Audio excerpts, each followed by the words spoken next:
Friends, it's an amazing and wonderful thing to celebrate Easter in the life and the story of our Christian tradition. And beyond the trappings, which do add to the joy, let's admit it, of dyed eggs and chocolate bunnies, of new bonnets and fancy brooches, we do celebrate in music and word the promise and possibility that death is not the final word of God's still speaking love and God's presence in every time and in every circumstance. Thus, with the women at the garden tomb, we bear witness to the unexpected story of life, renewed and resurrected life, the story that is the purpose and meaning of Christ's good news. Many congregations today are reading the Easter story as found from the Gospel of John in the 20th chapter. Indeed, we read that version of the Easter story this morning at our sunrise service. And there is nothing that limits our appreciation of the Easter story as presented in the Gospels of Matthew and Mark as well. But I have chosen Luke's account for two reasons. First, Luke leads to our continued reading in our worship next Sunday. Then we will invite all who desire to be at peace with God and with their neighbors to join in the observance of the celebration of communion.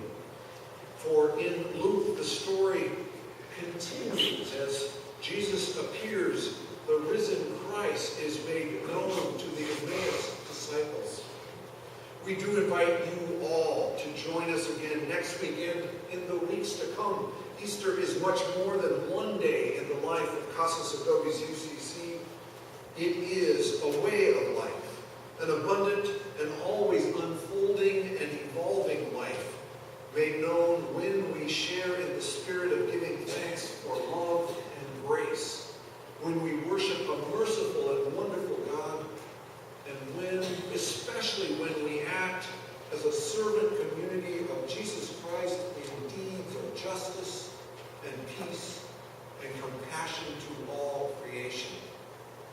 Oh, be clear, we freely admit that we don't always have our act together, but there is thoughtful, caring, faithful spirit of anticipation here as this congregation, Casas Adobes UCC, looks to the likelihood of sharing the next Christmas and Easter seasons with a renewed sense of vitality and in shared ministry, with a new senior pastor called to join with you on the way, in the truth, and for the life you walk, and walk even more than I have talked over the months of this interim.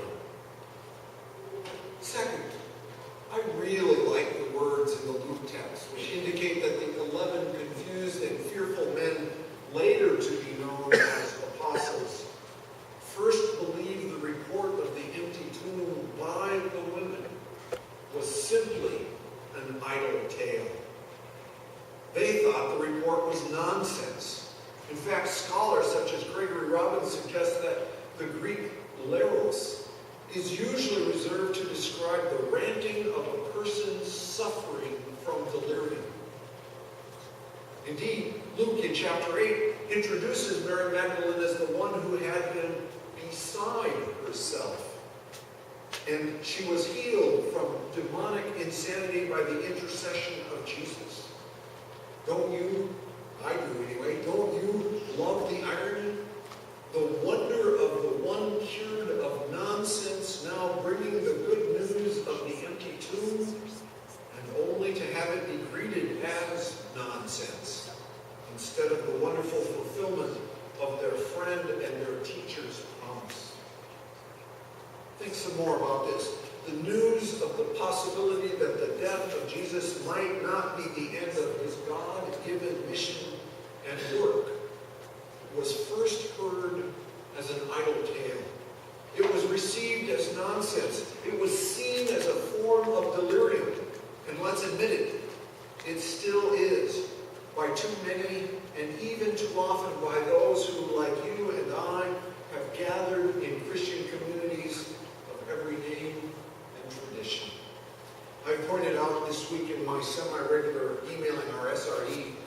that it's foolish to deny that Jesus continues to be betrayed and tortured and crucified even today.